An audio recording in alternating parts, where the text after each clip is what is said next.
Yeah, what's up? Welcome once again to another episode of I'm Will Bryant. As always, I'm your host. I'm Will Bryant. And for those of you guys watching, you might see something a little different right here. A little bit of a different setup. I'm not in my studio. I'm not at my desk sitting in my computer chair, my gaming chair, whatever you want to call it. Instead, I'm here in the basement. I'm here behind my DJ setup. You can see, or I'll describe it for you guys listening. I have my two speakers. I've got my laptop right in front of me. I've got my Pioneer DDJ SX3 DJ controller right in front of me. Don't worry, though. This is not exactly going to be me spinning instead of podcasting. It's just I've been practicing. I've been getting back into saddle with this thing right here. And I didn't want to move a bunch of my stuff to record this episode. And then I figured, why not make the episode about what I'm actually doing with this in the first place? So let's just get right into it. This is where I set up to practice. I'm practicing because I'm actually going to be spinning again at an actual venue for the first time in a while. I'm getting back into it, so I have to, dust off the old controller. I got to work the rust off, and it's been a little bit of a process. I'll get into that in just a little bit. But before I even get there, I kind of wanted to talk a little bit about how I even got into this DJing shit in the first place. It was definitely later on in my life. Because truthfully, I've always had like these daydreams about performing something artistically creative, and, when I was younger, I would daydream of attaining that attention, whether it be through acting, like in a big movie, a Hollywood film, or something like that, or being a music star, And when I was younger, the two genres that I was listening to the most was hip hop and pop. And so I would envision myself being like this big famous rapper, and I remember thinking when I was in high school, there's no way I could be a rapper because I'm not like hard enough. I didn't grow up in the hood. I grew up in Flushing, Queens. It's not, not high society, but it's not the hood either. And me, I wasn't hard. I went to Catholic school from preschool to 12th grade. I'm not exactly, at that time, 50 Cent came out with Get Rich or Die Trying. I'm like, what? He got shot 9 times. I would have to get assaulted by an AR-15, shot up like 42 times to even have one iota of credibility in the hip hop game. So I was like, all right, I'm not gonna be a rapper, and I can't sing. As many people have told me, I can't sing. So there goes the pop star thing. It's funny, though, because if I was a young kid now and I'd see all the rappers that are big that can't rap and all the pop stars that are famous that can't sing, I'd be like, perfect. That's the job for me. But see, I grew up in an era where you had to know how to rap and had to know how to sing to actually become a famous musician. So, darn. Missed out on that one. Here's the thing, though. Had I known or had I been exposed to electronic music at a younger age, and I would see like the person behind the decks, I'd be like, all right, well, he looks like he's almost kind of nerdy because he's really into his shit. And he's not singing. He's not dancing. Maybe I could do that. I would have had that in my head from, an earlier age, but I didn't really know about the electronic music world, So, and then, the hip hop DJs were heavy into the scratching, and I was like, geez, I don't know about that. I can't really, even now, I don't really ever see the scratch style being something that I gravitate to too much. I have zero qualms against that style. In fact, it's because perhaps I have this reverence for it that I'm like, that's you guys. That you pros can mess with that. And if there are DJs out there that feel like if you don't do scratch you're a lesser than, I mean, so be it. I'm not the type of DJ, I'm not the type of anything that's going to get into these arguments or stances or hard stances on anything like that. Everyone should just kind of do what they want to do, have fun while they do it, and not hurt anybody else in the process. Go figure. Anyways, where was I going with this? Oh, how I even got into DJing. I mean, I went to a high school where you had to choose between art or music your sophomore year, and then that would be the course you take for the next 3 years of your high school career. So like if you did music, you wouldn't take any art classes, and vice versa. And then me, even though I just said I would like dream about doing something in music, even though I didn't have the confidence to do it, I took art. Because in my head, my thinking back then was that it was impractical to pursue a career in music somehow, that it wouldn't be a sustainable way to make a living, and that the responsible thing would be for me to instead pursue something. My idea back in high school was I'll go into advertising. I'll take art to like learn about design and shit like that, and I'll use my ability to, I don't know, sway people's opinions in the advertising world, and I thought that's what I'll be. I kind of envisioned myself as a madman in that TV show kind of way before the TV show ever even existed, just in modern times, Problem with that was I had to find out the hard way. I didn't really have any passion for any aspect of that job at all, whether it was the artistic side. Like I took art for 3 years at my high school. I did stuff like 2D design, 3D design. I did computer aided design. I took computer graphics. I took a coding class. I forgot, a web design class. A bunch of art classes to kind of learn about the artistic world of, I guess I could have created some ads instead of trying to pitch them. And then later on, the idea, oh, by the way, hated all that, all of it. My first panic attack ever was because of art. So all of that, hated all of it.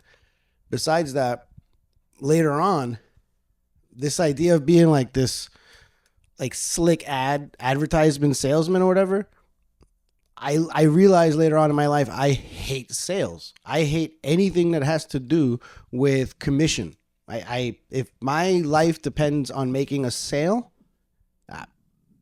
just end my life, I guess.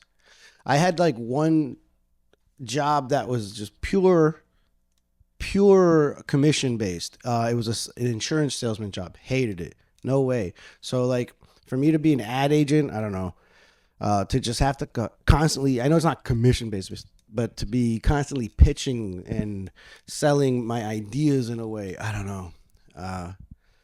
I realized, wow, none of that sounds appealing to me. And when did I learn that?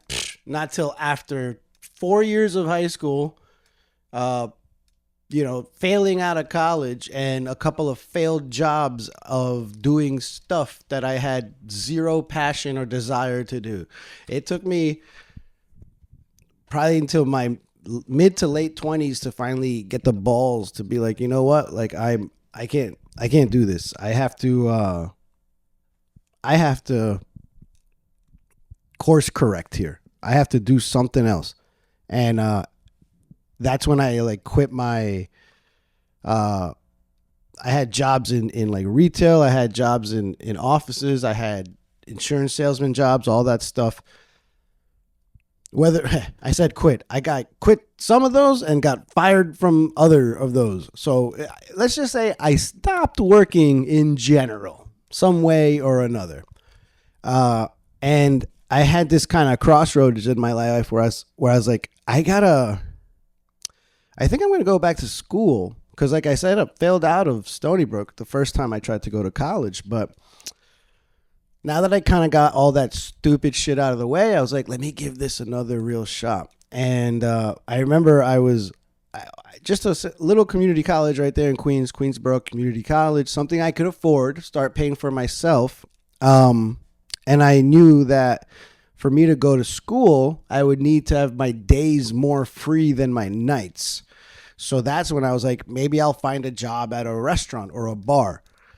And so I got a job as a barback at the Forest Hill Station House in Forest Hills, Queens. Worked my way up from barback to food runner to server to eventually bartender at the sister bar in the Astorian.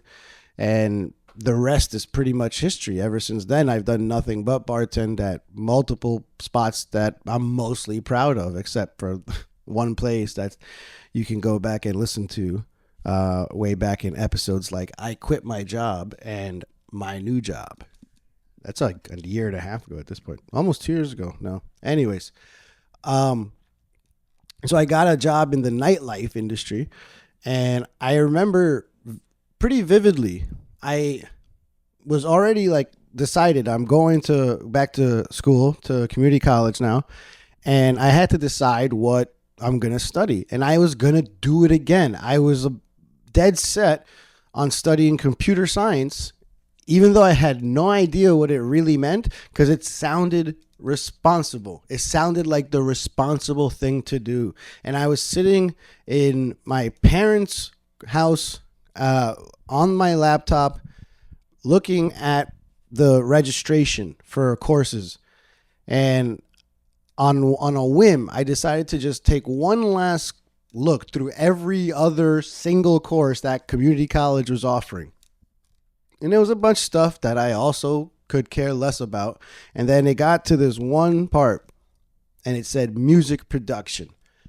And I read about what they had and how you could learn how to create music from scratch, how to read music, how to work in a studio, how to work the equipment in a music studio, how to record music yourself. And I was kind of just in awe of the idea of this. And I guess because I was later on in my life, I perhaps learned from my mistakes that I made in high school. And instead of choosing what I perceived to be the responsible choice, I decided this time, go with your heart, go with what you're passionate about. Even though I've never once truly even attempted to explore that passion in my life at that point, you got to start somewhere. So I said, fuck it. Whatever computer science is, get it away from me. I'm going to start studying music production. And I signed up for that music production course in Queensboro Community College. I was this 30-year-old newly hired bartender or newly trained bartender at the time. And I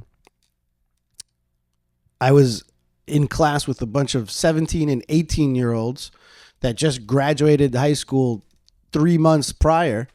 And all of them have experience in music. They all know how to either sing or play an instrument. They all know how to read and write music. They all know what a freaking scale is.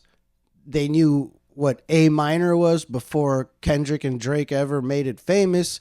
I was like struggling. I didn't know anything, but through hell and high water, I got through that program and, you know, came out the other end somewhat polished in a way. I decided while I was doing the music production course on my own to simultaneously get into DJing.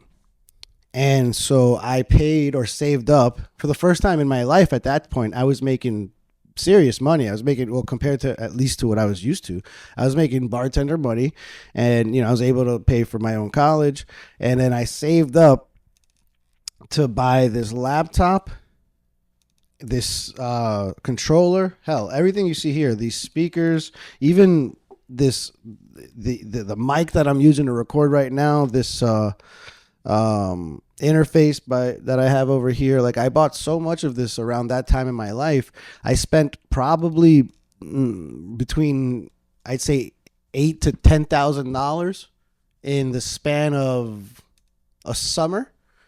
Because I mean, this laptop by itself, I like got everything maxed out on it, and I had my student discount still, so it was, maybe I shouldn't get into specifics of prices, but I spent a lot of money on a lot of my gear, and I was just kind of diving headfirst into stuff I had no idea about.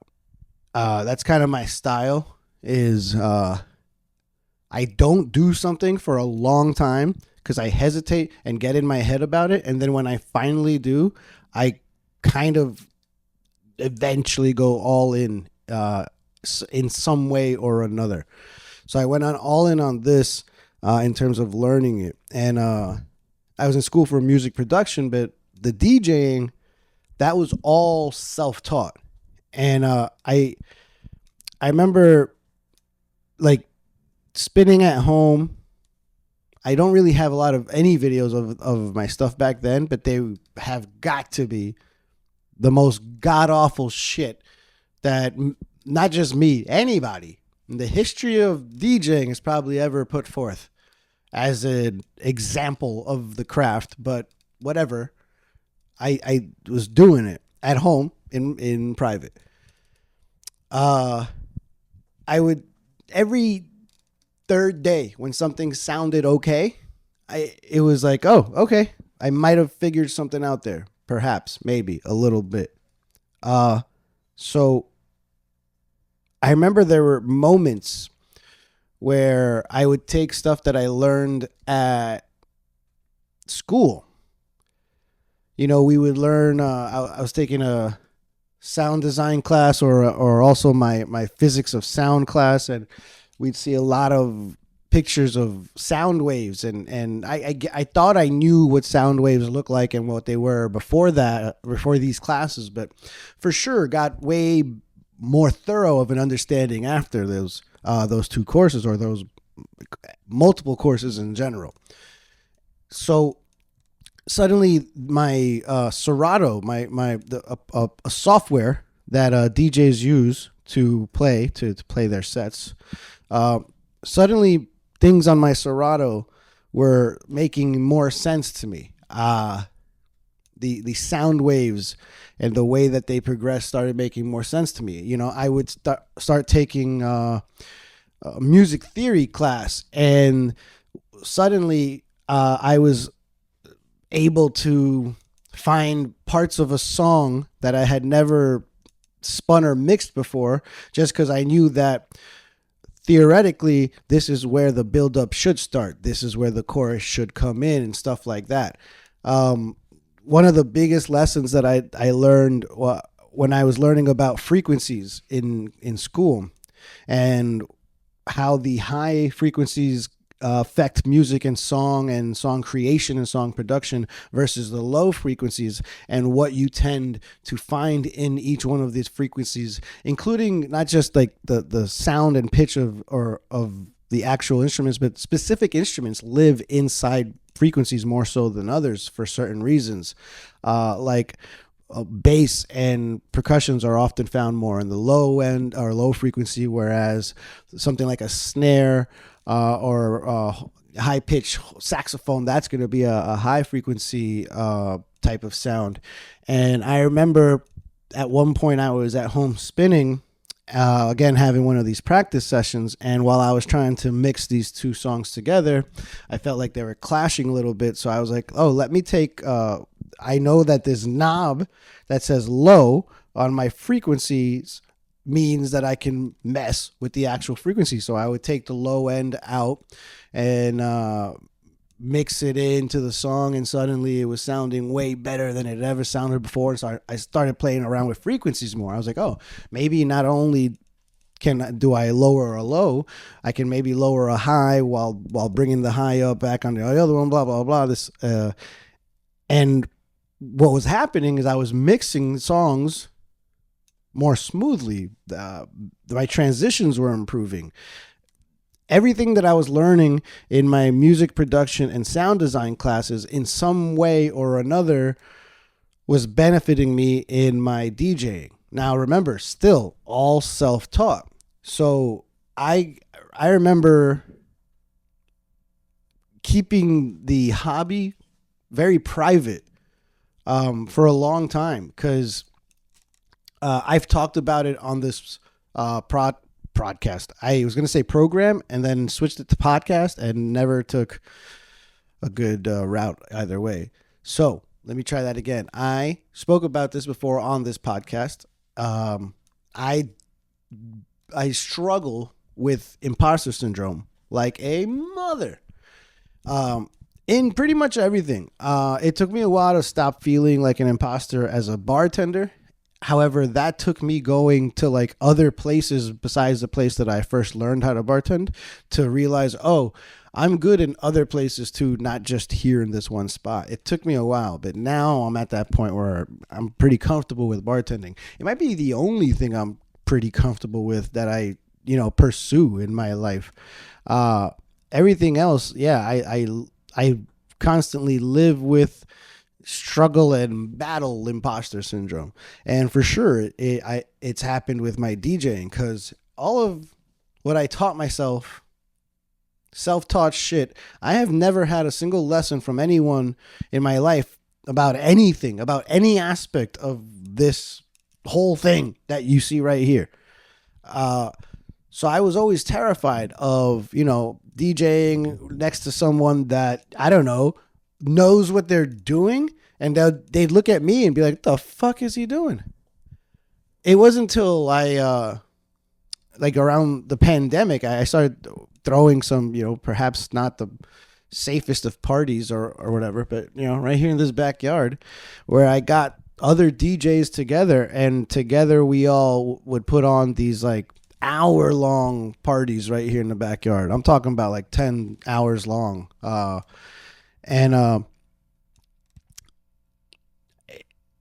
It was as if I got away with it. No one was like, hey, what the fuck are you doing? Everyone was just having a good time, enjoying it.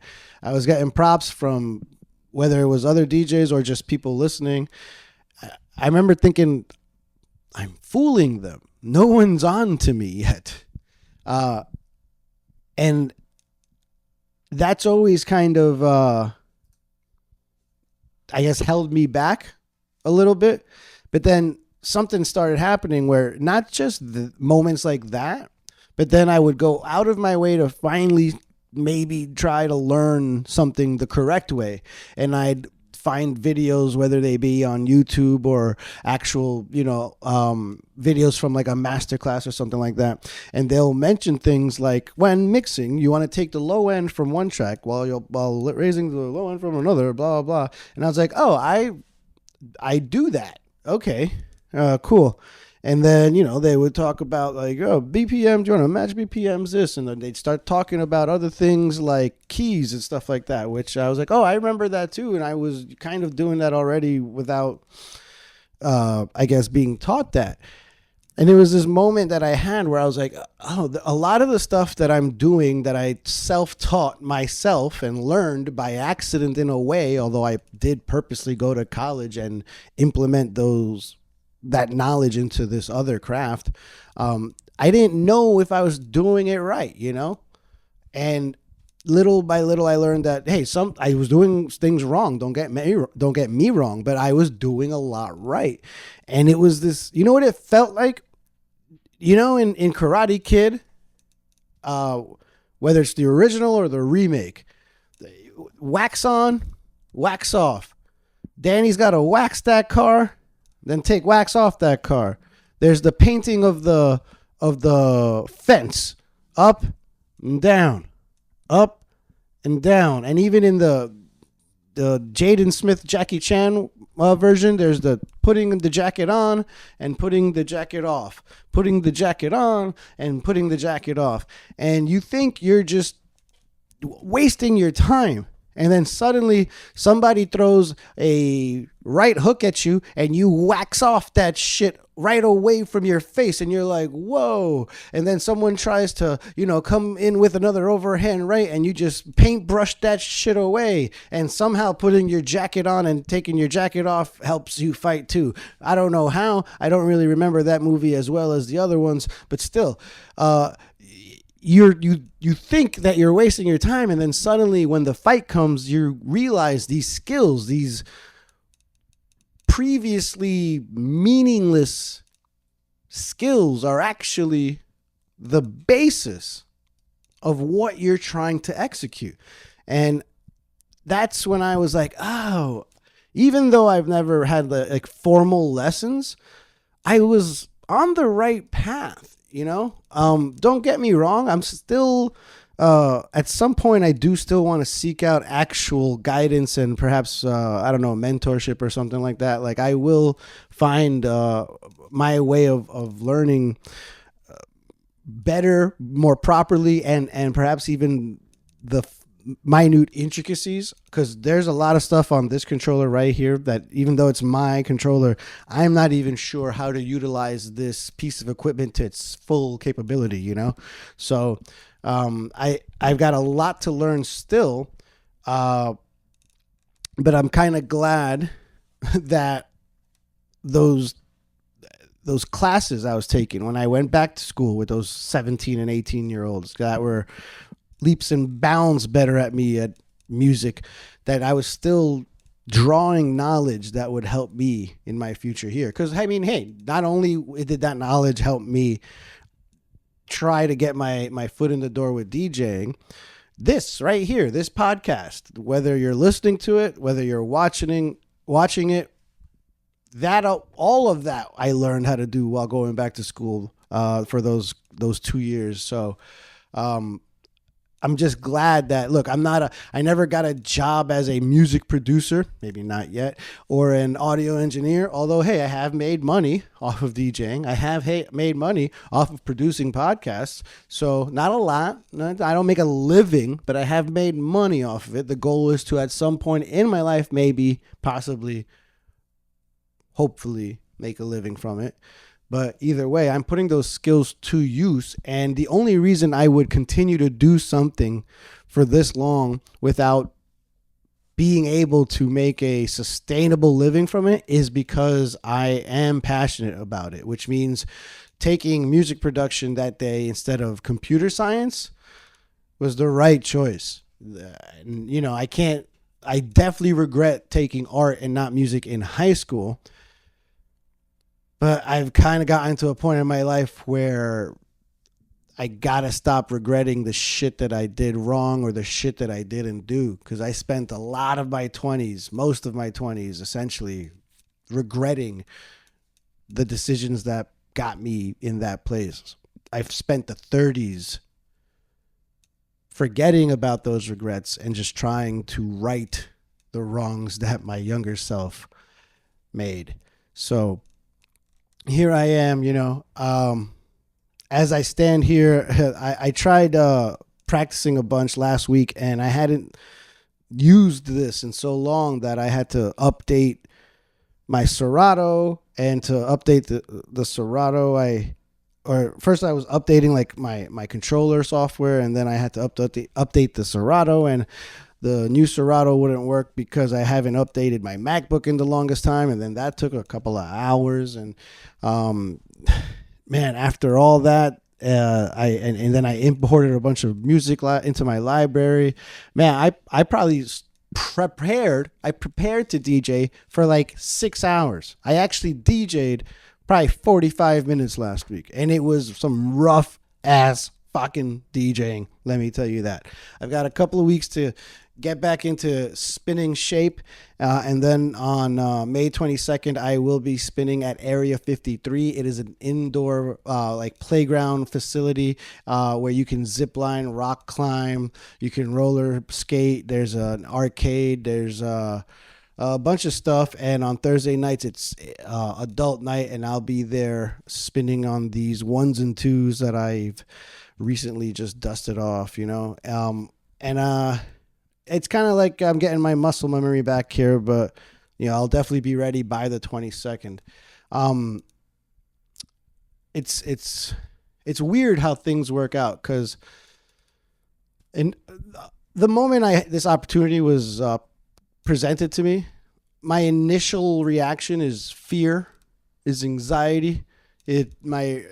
My initial reaction is to run away from the opportunity as fast as possible and to turn it down and to go back into my hole where nobody bothers me and I don't make mistakes that I don't make mistakes in public that no one can laugh at me for or chastise me about, and my world will be fine forever.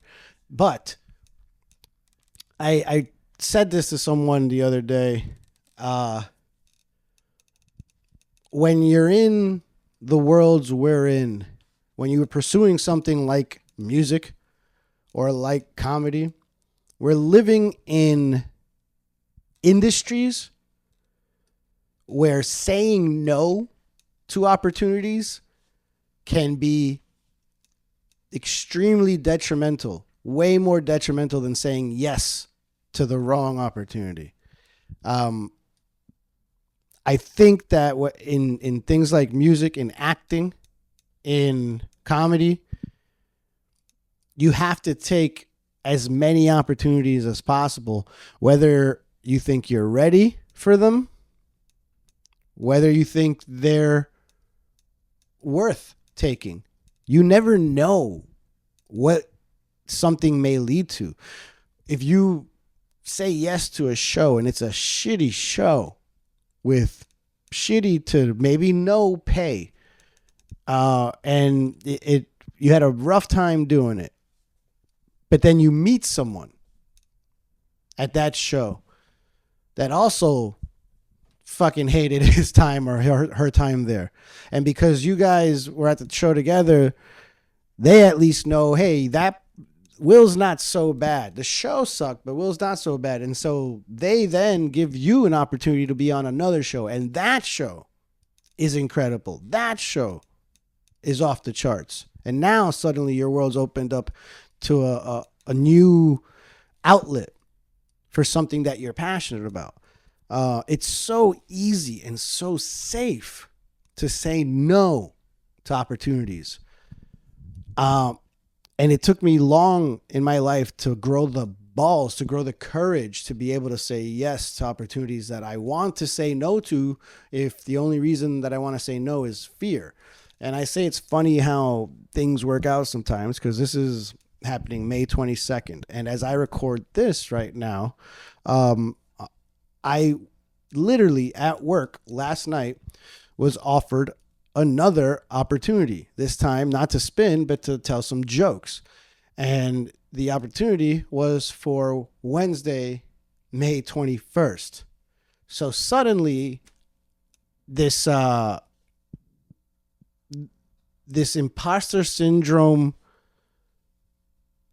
battling ass podcaster over here on back-to-back days has accepted opportunities that actually scare him, only because he knows that taking them will be better for him in the long run. I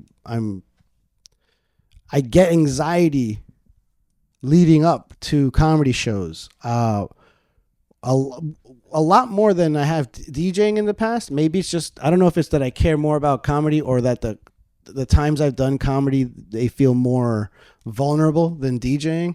A lot of times if you're DJing, as long as you don't fuck up too bad, sometimes you're not even paid attention to. They listen to the music, they vibe, and then they drink with their friends and they have fun on their own. Comedy, it's like everyone's just staring at you. Every joke, And it's like, maybe that's why I get more nervous. I don't know. But the only reason why I don't do comedy like week in and week out is because of the anxiety I feel right before getting on stage.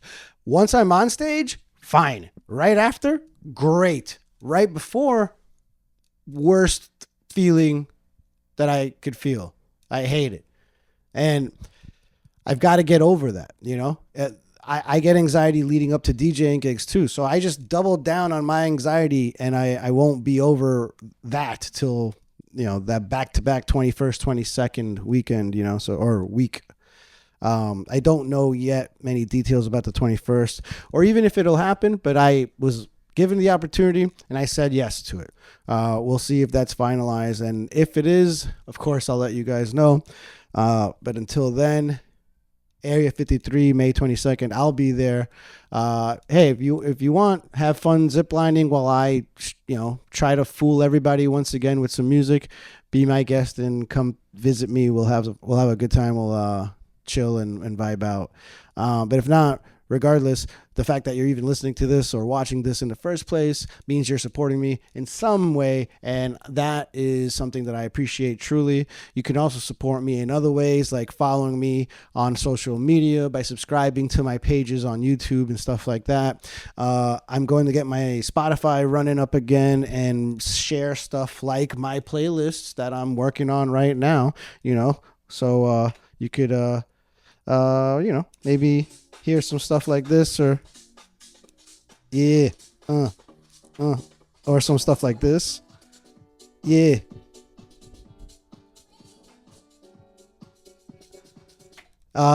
Stuff like that will be available on my Spotify.